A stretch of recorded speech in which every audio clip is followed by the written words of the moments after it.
Good night, little house.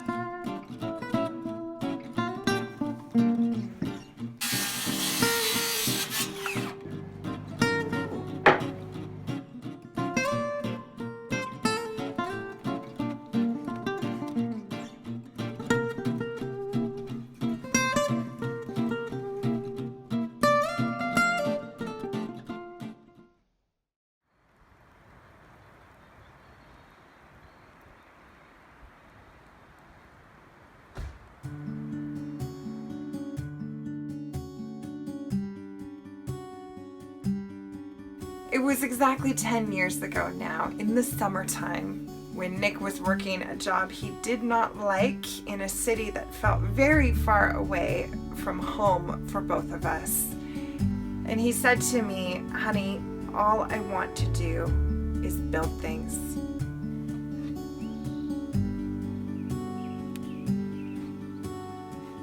For me, that's the sentence that kicked off all of this, and why it makes sense to us that that's what he spends his days doing. He gets up in the morning and he goes outside and he finds something to build.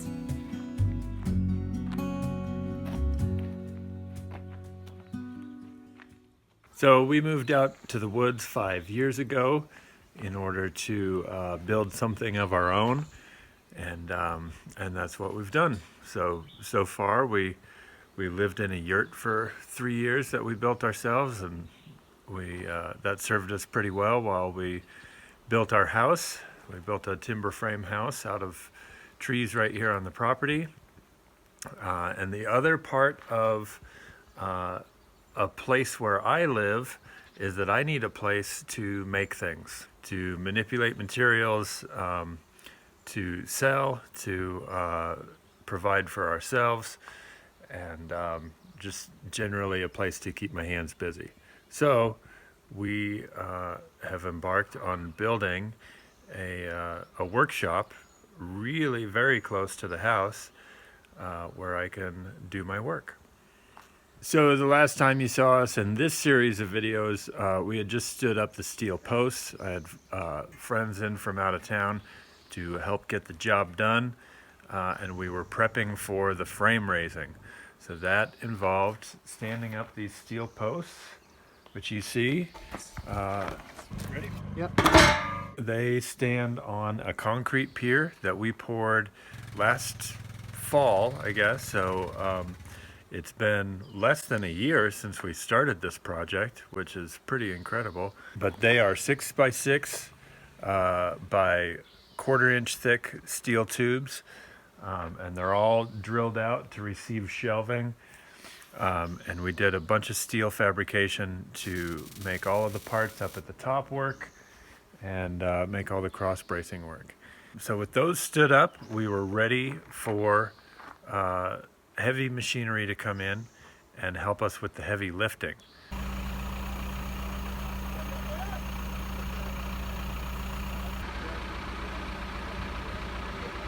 The next part was to raise all of the beams that tie the posts together up at the top.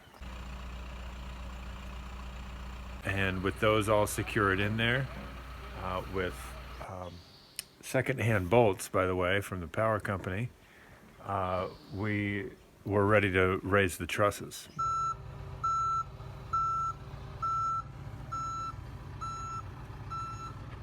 So these trusses we made ourselves right here.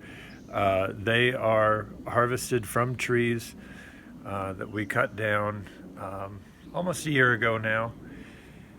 And they do have traditional mortise and tenon joinery in the down at the bottom, with a half lap joint up at the top and a steel queen post. So not 100% traditional, whatever that is, timber framing, but it certainly has timber framing elements, and it's from material that we harvested ourselves. And mostly the kids and Mom made the trusses.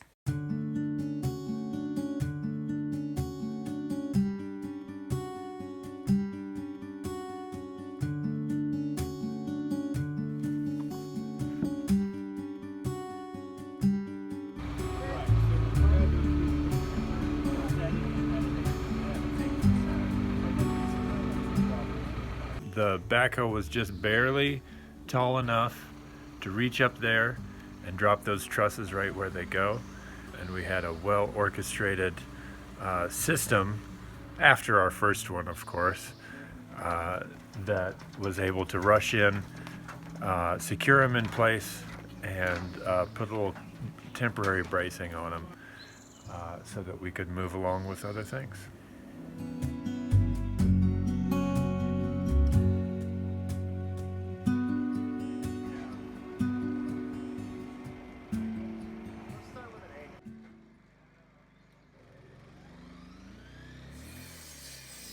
This building is like any other building that we've done here. We build in phases depending on functionality. So one of the reasons why I really like timber framing is because it's sort of a fast track to a roof.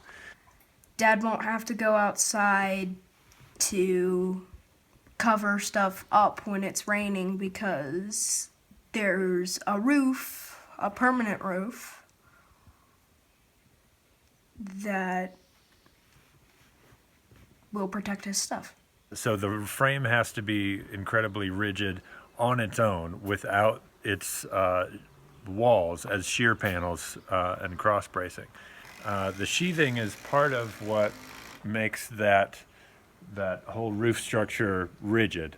So I went 1/2 inch CDX plywood, and I left openings for skylights because even though I will be operating a bunch of power tools inside this shop, not every moment of every day requires power to be running, so I wanted a little bit of natural light. After plywood was all done, we put 30-pound roof paper on, and after the 30-pound roof paper, we applied steel panels that I was able to get secondhand, and I bought new material for the skylight panels. So these are fiberglass panels that work right into the pattern with the steel roofing, and everything's pretty weather tight around those. It's just lapped right in there as if it were a piece of steel.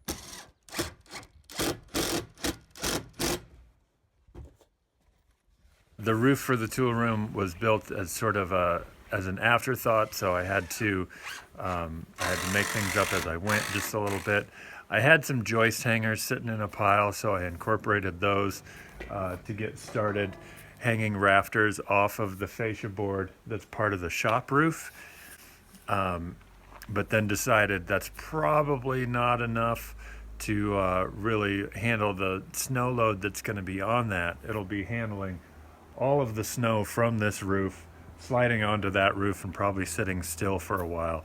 So I went back and put some studs underneath every rafter that was over the tool room. And for the angled ones, I went back and added big plywood gussets. So this feels strong enough to me. It's pretty butch, and I'll be able to keep an eye on it as the winter goes along. All of this 2x material that is the rafters, that's also material that we harvested right here. So far, I would say 80 to 90% of our stick lumber on this building is harvested here at home.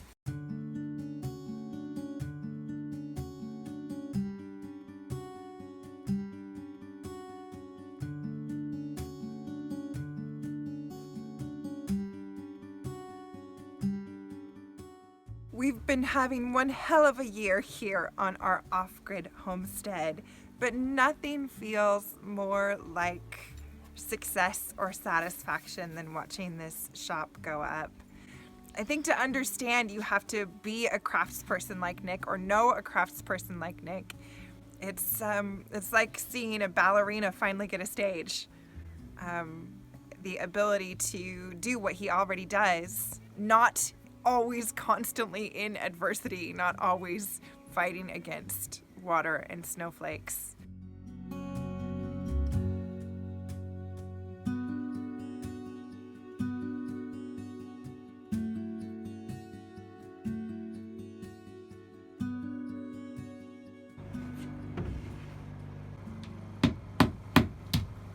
it feels really good to have the tools and a place protected in order to do the work. We've been out here kind of a long time to not have a place to do all of the things that we do.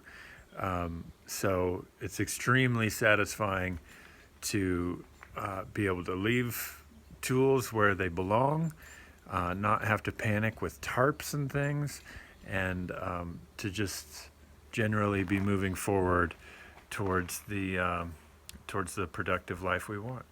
I was pretty stressed out a few months ago as Nick was beginning to mill these timbers and undertake this project. But as it turns out, that's only a measurement of the accomplishment and is proportionate to the feeling of satisfaction that we have now.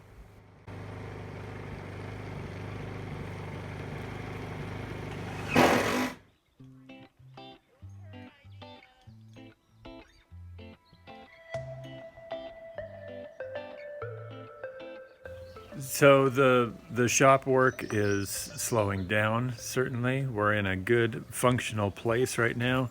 Of course, I want to do more and try and get it closed in a little better before winter, but we're going to take it easy here for a little bit. I'll get the steel painted and protected. I'll get the wood oiled and protected. And then I'll probably have to take on a project inside of it as it is. So that's it. I'm Nick. Thanks for watching.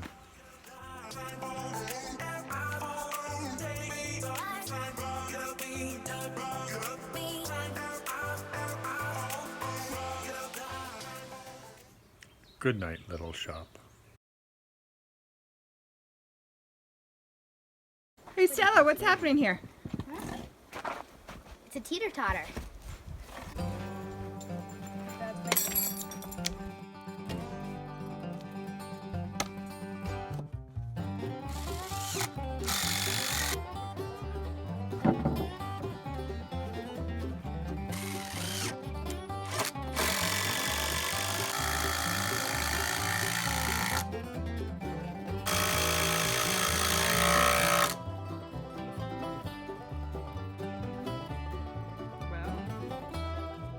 Wait, play on it. All right. All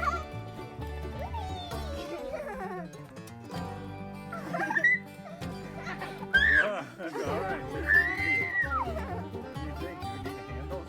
Fine use for expensive screws.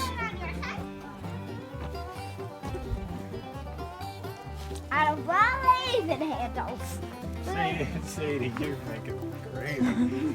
Goodness, I can't watch.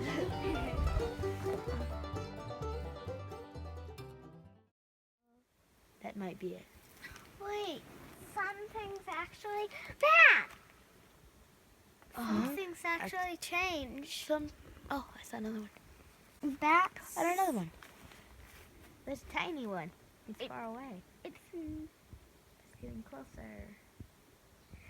something changed. Like cartoon stuff come. These are the bats that come and eat our yellow jackets.